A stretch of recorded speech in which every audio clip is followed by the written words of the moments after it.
weather is looking really good. Decided to take this out for a little spin.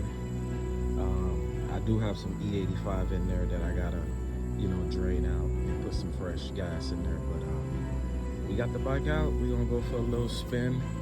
I'm not gonna go too hard on it, but we're gonna go for a little spin. Now, mind you, I haven't started this in a long time. All right, we got a cold start now. All right, let's see.